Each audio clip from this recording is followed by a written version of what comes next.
আলহামদুলিল্লাহ, কুরবানি গরুর মাংস এই তো চলে আসছে। এখন আমি সবগুলো গুছিয়ে নিব। তার জন্য এখানে রেখেছি। আর এটা হচ্ছে খাসির মাংস। আর ওইদিকে হচ্ছে গরুর মাংসটা। সব মাংসগুলো এখন আমি একটু একটু করে ভালো করে গুছিয়ে নিব। আর আত্মীয়-স্বজনদের দেওয়ারটা সেটা আগে থেকে আলাদা করে নেওয়া হয়েছে। আত্মীয়-স্বজনেরটা সেগুলো আমার শাশুড়ি মাই রেখে দিয়েছে। সেখান থেকে সে দিবে। কোরবানি গরুর মাংস গুছাতে আমার খুব ভালোই লাগে। এই তো সবগুলো মাংস আমি একসাথে করে নিয়েছি। আর আমি রান্নার জন্য অল্প পরিমাণেই নিব, বেশি একটা নেব না। রান্নার জন্য আমি এখানে পরিমাণ মতো মাংস নিয়েছি। আর মাংসটা আমি ভালোভাবে ধুয়ে পরিষ্কার করে নিয়েছি, ঠিক এরকমটা। আমি এখানে কোনো হাড্ডি নেইনি, শুধুই মাংস নিয়েছি। এখন আমি একটি হাঁড়িতে মাংসটা আমি দিয়ে নিব। গরুর মাংসটা আমি হাত দিয়ে ভালোভাবে মাখিয়ে রান্নাটা করব। তার জন্য আমি প্রথমে গরুর মাংসটা হাঁড়িতে দিয়ে নিচ্ছি। গরুর মাংসে হাড্ডিটা থাকলে বেশি ভালো হয়, বাট আমি এখানে কোনো হাড্ডি নিইনি।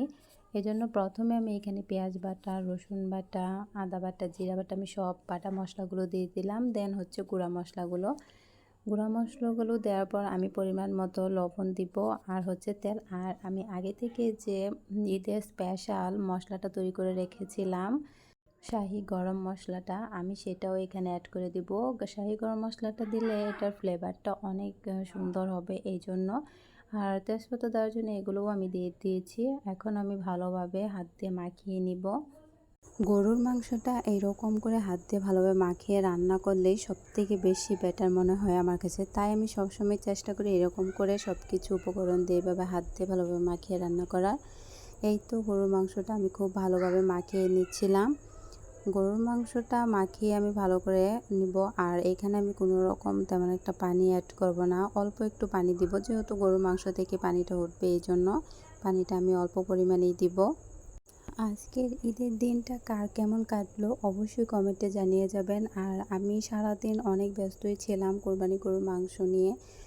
সব কিছু উপকরণ দিয়ে আমার ভালোভাবে গরুর মাংসটা মাখানো হয়ে গিয়েছে। এখন আমি রান্নার জন্য মাংসটা চুলায় বসিয়ে দিব। মাংসটা সব সময় আমি লো আঁচে রান্নার চেষ্টা করব, যাতে মাংসটা ভালোভাবে সিদ্ধ হয়। এই জন্য মাংসটা আমি খুব ভালোভাবে সিদ্ধ করে নিব, যাতে খেতে খুবই ভালো লাগে। আর হ্যাঁ, মাংস রান্নার সময় আমি সবসময় একটা জিনিস খেয়াল রাখি, যে মাংসটা আমি 2 থেকে 3টা কষানি দিয়ে তারপর রান্নাটা করি। মাংসটা যত ভালোভাবে কষানো হবে খেতেও কিন্তু খুব দারুণ লাগবে। এই জন্য মাংসটা আমার খুব ভালোভাবে কষানো হয়ে গিয়েছিল। এখন আমি আবারও পরিমাণ মতো পানি দিয়ে দিব। এরকম করে মাংস রান্না করলে খেতে কিন্তু খুবই ভালো লাগবে। আজকের এই ঈদের দিনে সবাই সবাইকে নিয়ে অনেক খুশি থাকুক, এই দোয়াই করি।